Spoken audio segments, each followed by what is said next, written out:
বনালে আগত হ'ব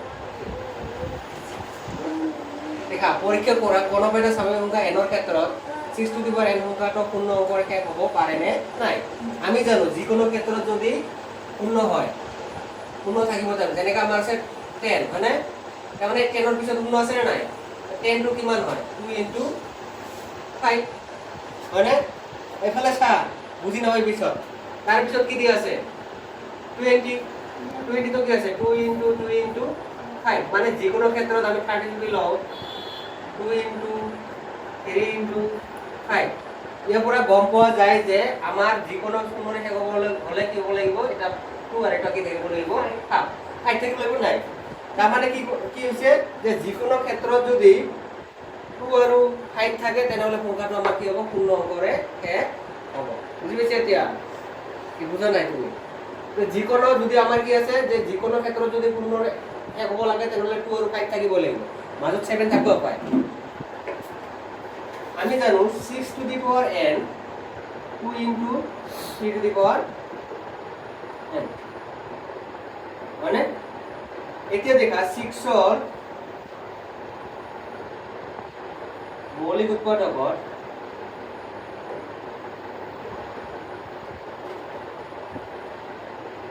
6 ৰ মৌলিক উৎপাদক কি আছে 2 আছে আৰু 3 আছে কিন্তু কি নাই 5 নাই তেনেহলে 5 থাকিব লাগিব নাই 6 ৰ মৌলিক উৎপাদকৰ 2 আৰু 3 আছে কিন্তু কি নাই 5 নাই এইখিনিয়ে কথা যে 6 টু আমি চালো চাৱাৰ পিছত চাব লাগে যে 2 আৰু 3 আছে কিন্তু 5 টো নাই যদি 5 থাকিলে তেনেহলে আমাৰ এটো হল হয় তাহলে 6 ৰ মৌলিক উৎপাদকৰ 2 আৰু 3 আছে কিন্তু 5 নাই এটাকে 6 টু দি পাৱাৰ n ৰ বাবে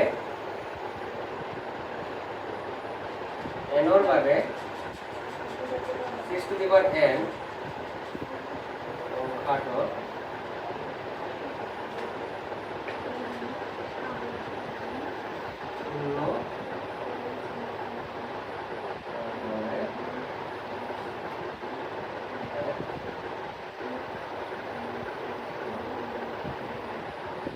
এনেহলে ইয়াত দেখা যে পৰীক্ষা কৰা কোনোটা স্বাভাৱিক এনৰ ক্ষেত্ৰত শূন্য অংক অতি 6 টু দি পাৱাৰ n সংখ্যাটো পূৰ্ণ অংকৰে শেষ হ'ব পাৰে নে নাই তুমি বুজিলা পিছত অসুবিধা হ'ব তোমাৰ ইয়াত চোৱা এনেহলে দেখা 6 টু দি পাৱাৰ n মানে কি লেখা যায় 2 ইনটু 3 বুজি পাইছা এনেহলে 6 ৰ মৌলিক উৎপাদক কি আছে 2 আৰু 3 আছে কিন্তু কি নাই 5 নাই এটাকে লিখিম আমি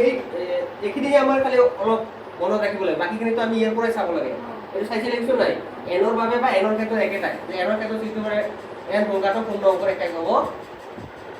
নোৱাৰে বা নহয় বুলি যদি 5 থাকে তেনেহলে হ'ব এইখিনি